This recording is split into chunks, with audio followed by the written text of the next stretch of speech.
이 새벽 말씀을 듣는 성도님들을 환영하고 축복합니다. 하나님께서 우리에게 주실 말씀은 누가복음 18장 40절에서 43절 말씀입니다. 거룩하신 하나님의 말씀입니다. 예수께서 머물러 서서 명하여 데려오라 하셨더니 그가 가까이 오매 물어 이르시되 내게 무엇을 하여 주기를 원하느냐? 이르되 주여 보기를 원하나이다. 예수께서 그에게 이르시되 보라 내 믿음이 너를 구원하였느니라 하시매 곧 보게 되어 하나님께 영광을 돌리며 예수를 따르니 백성이 다 이를 보고 하나님을 찬양하니라. 아멘. 가끔씩 불을 켜지 않는 상태에서 집안 이곳저곳을 돌아다닐 때가 있습니다. 방 안의 구조와 물건들을 생각하면서 만약 내가 앞을 보지 못하는 시각장애였다면 어땠을까? 사물에 대한 이해를 바르게 했을까? 아니면 정상적인 감각과 느낌을 올바르게 표현했을까? 그러면서 앞을 보지 못하는 시각장애에 대한 생각을 종종 했던 기억이 있습니다. 그들이 생각하는 사물에 대한 이해와 느낌, 그리고 표현에 대한 것들, 아마도 우리와는 많이 다를 것입니다. 오늘 본문 역시 앞을 못 보는 소경에 대한 이야기입니다. 이 소경이 예수님을 만나게 되었습니다. 그러자 예수님께서 소경을 향해서 내게 무엇을 하여 주기를 원하느냐고 물었습니다. 성경을 보면 예수님께서 환자를 만나서 병을 고쳐주실 때 그 환자의 병과 상황에 따라서 고쳐주시는 것을 보여주셨습니다. 그런데 오늘은 평소와는 다른 모습을 통해서 내게 무엇을 하여 주기를 원하느냐, 내가 보기를 원하느냐가 아닌 내게 무엇을 하여 주기를 원하느냐였습니다. 이 의미가 바로 소경에게 여러 가지 문제가 있다는 것을 말하고 있습니다. 어떤 이유로 소경이 구걸을 하며 살았는지, 또 부모와 형제는 있는지에 대해서 기록이 없지만 그 소경은 거지였던 것입니다. 그렇다면 소경이 어떻게 예수님의 발걸음을 멈추게 할 수 있었을까? 소원 때문입니다. 이 소원이 예수님의 발걸음을 멈추게 했습니다. 오직 자신의 눈을 고쳐야겠다는 일념이 그 발걸음을 멈추게 한 것이지요. 두 번째는 기회입니다. 이때가 아니면 다시는 예수님을 만날 수 없다는 절박한 마음이 예수님의 발걸음을 멈추게 했습니다. 소경 거지에게 찾아온 이 행운은 언제 다시 찾아올 수 있을지 아무도 모릅니다. 기록된 성경을 보면 예수님께서 여리고를 지나 예루살렘에 입성을 하면 십자가의 길이 기다리고 있는 것을 알 수 있습니다. 다시는 여리고로 돌아올 수 없는 상황이었던 것이지요.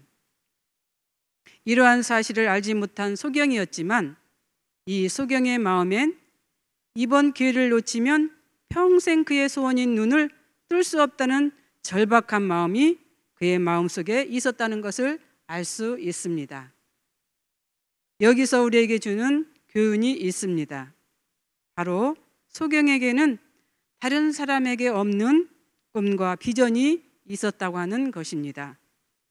대부분 우리는 구걸하며 사는 거지나 노숙자들에게는 비전이나 소망이 없을 거라고 하는 편견 아닌 편견된 생각을 가지며 삽니다.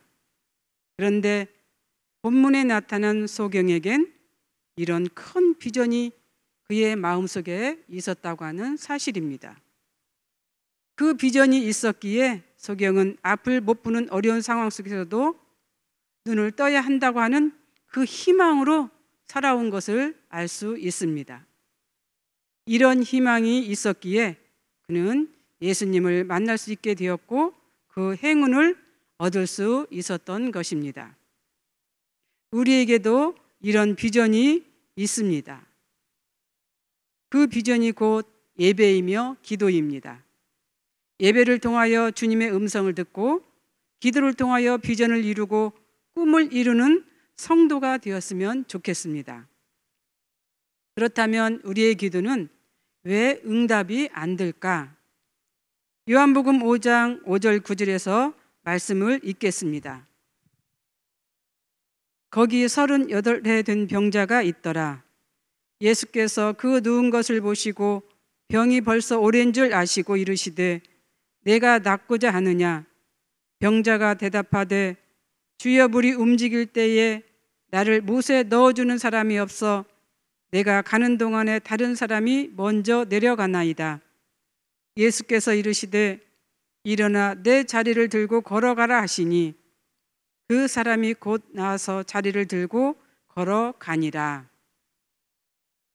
현대의학이 발달한 요즘에도 38년 동안 병으로 고통당하며 살아온 사람은 그리 많지 않습니다. 특히 고대 근동에서 38년이라는 세월은 말 그대로 가망이 없다는 것을 뜻하고 있습니다. 어찌 보면 38년이라는 숫자는 병과의 싸움에서 기적 그 자체일 수 있습니다. 물론 이 환자는 자기의 병을 고치기 위하여 38년이라는 세월에 최선을 다했을 것입니다. 모든 노력도 아끼지 않았을 것입니다. 그럼에도 병을 왜 고치지 못했을까? 바로 이 환자의 시선이 주님을 바라보지 못했기 때문입니다. 엉뚱한 곳을 향해 있었기 때문이지요. 바로 연못입니다. 38년 동안 이 환자는 한결같이 연못만 바라보았습니다. 연못에 물이 동하기만 기다렸고 또 자신을 그 연못에 데려다 줄 사람만 찾았습니다. 그러다 보니 주위를 바라볼 여유가 없었고 주님을 보지 못하게 된 것이죠. 그래서 이 환자는 자신의 병을 고치지 못한 것입니다. 중요한 것은 우리 역시 어디를 보고 있느냐입니다. 38년 된 병자처럼 연못이나 아니면 연못에 넣어줄 사람을 찾고 있지 않는지를 살펴보아야 한다는 것이지요. 물론 주위의 도움도 필요합니다. 도움을 받아야 할 때는 받아야 하고 남을 도와줘야 할 때는 도와줘야 합니다. 하지만 기도의 응답을 받기 위해서는 오직 우리는 그분만 바라봐야 한다는 것입니다. 오늘 본문 앞을 보지 못하는 성경을 통해서 본 우리의 눈은 어떠십니까?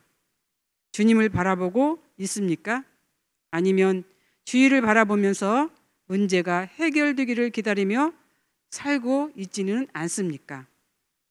비록 우리의 눈은 육신적인 눈을 가지고 있지만 영이신 주님을 바라볼 줄 아는 믿음의 눈을 가지시면 좋겠습니다.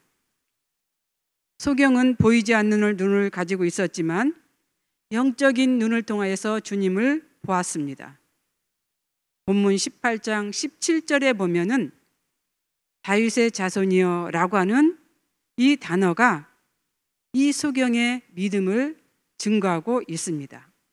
다른 분들은 나사렛 예수라고 표현했지만 이 소경은 다윗의 자손이라고 하신 이 말씀을 통하여서 그가 다윗의 자손인 예수 그리스도를 보았다고 하는 것입니다.